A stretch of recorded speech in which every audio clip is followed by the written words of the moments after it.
Every time you log on to a website, code is there. Whether it be checking your email, watching a video, buying something online, or using social media, somebody had to make it. So when I first joined, I knew I wanted to do something with code because last year I took a computer science course, and this really just opened my mind up to what was possible. I always liked playing games and watching videos online, so I knew this was right for me. So now that I knew I wanted to do something with code, I had to narrow down what exactly I wanted to do. So I got it down to making something for people, fixing a problem, or making something new, and this led me to application software development. And this sort of brought up the quote, when Henry Ford made cheap, reliable cars, people said, "No, what's wrong with a horse?" And that was a huge bet he made, and it worked. Elon Musk said that, and that sort of resonated with me because I wanted to make something new. I didn't just want to keep going along with what other people were doing. So in my first and most of my informational interviews, I brought up a lot about how to learn because there's so much out there that you really can't learn it all. You have to constantly be improving. And a lot of people said that no formal education was required. You don't go to college to learn all the code. That's sort of there to just teach you how to learn and how to correctly implement everything. But the real learning would come from using Google and experience.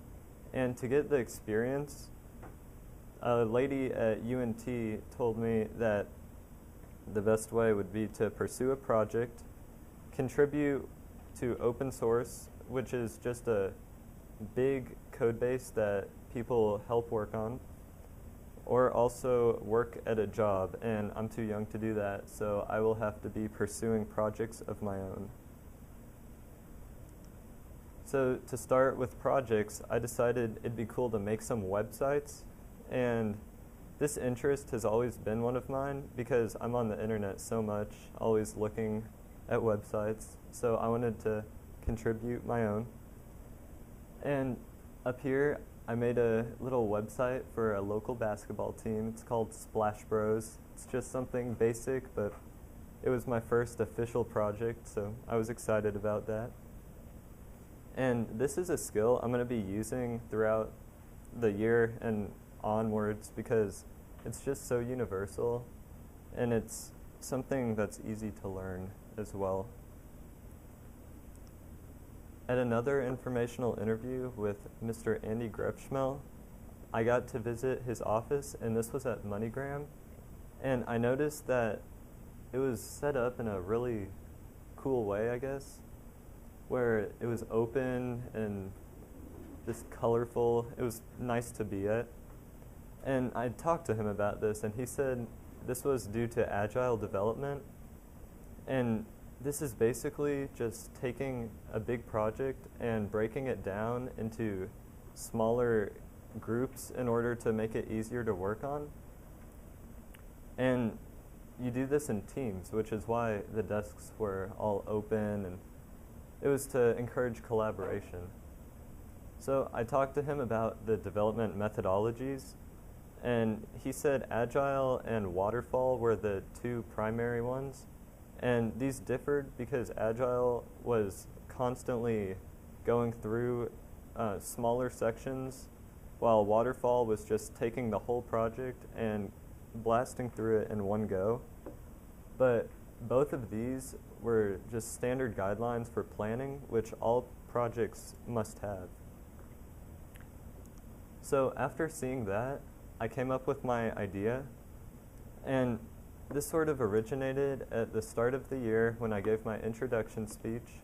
Coach Goff said that I should make a website to allow ISM applications on, and I really like this because it'd be using front-end and back-end technologies, like making a website, but also doing everything behind it, like databases to store information. So to start off on this project, going with what many people in my informational interview said, I would need to be planning. So that's what I did for my original work. And I decided to use agile development for it because after seeing that office and looking at how it worked for a research paper, I thought it was cool. So I determined that I'd need to set up user stories, product backlog items, and organize sprints in order to properly be using this technology. So to start off, I had to do user stories. And this is basically a business analyst going up to their customer and just finding out what they want in their final product. So I went up to Coach Goff and I just had to see like what exactly she wanted to have on the website. And some examples would be, as an applicant, I want to attach files to my application. As an administrator, I want to view applicants' profiles. And as a teacher, I want to view applicants that have chosen me as a recommendation. So all of these tell you who's the thing is going to be given. So like the teacher would be given the ability to view applicants, and it also tells you what needs to be done. So after I got all of these done, I moved on to my product backlog items, and these are just user stories converted from the business analyst's perspective into a more developer-friendly language, because it takes what they said and it breaks them down into like spot-on tasks that they must complete.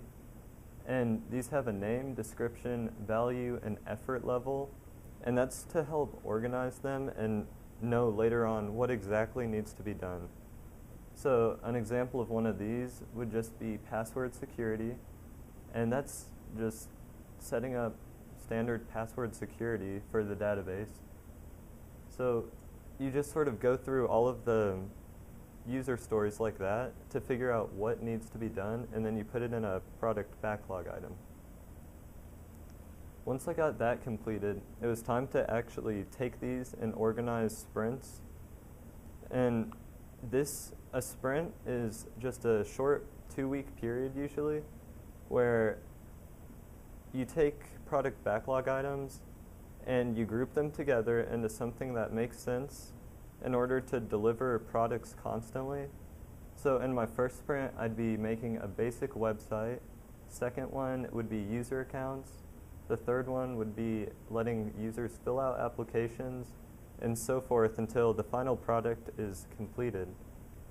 And then after each sprint, I would take my product and go to the customer and just make sure it has exactly everything they want to make sure they'll be happy with the final product.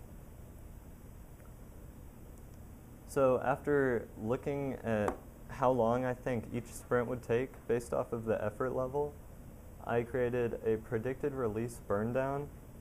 And this is really just a timeline for me to see how long it's going to take and if I'll be able to complete everything on schedule. So right now, this is only the predicted release burn down, but in the end, I'll be able to see if I actually got to complete all of my product backlog items on time, and hopefully it'll look similar to that graph, but we will find out later. So to help me with this, I got a mentor. His name is Andy Grefschmel, and he's a Java developer at MoneyGram. He has a Bachelor of Science of Computer Science, and he's been working on the software side of the banking industry for over 20 years, so he kind of knows what he's doing. But what's great about getting him as my mentor is that because he works in an agile company, he has a lot of team members to help him with sprints. So in addition to just using him for his Java knowledge, I'll also be able to take some of his team members to really get everything I need to complete my final product. So for the future, now that I have it all planned out, I'll have to be able to learn a lot of new technologies because just having a front end isn't too exciting because it doesn't really let the user do too much with it. So I'll have to learn MySQL for databases, and that's basically just something to store information in and organize it, along with PHP or a similar language to help the client reach the servers, because this is where the real website fun would come in. And learning that's going to be a majority of my time working on my final product, because that's where I really don't know anything, and I'll have to just learn everything as I go. So with that, I'll keep coding and learning and try and get my final product. Thank you.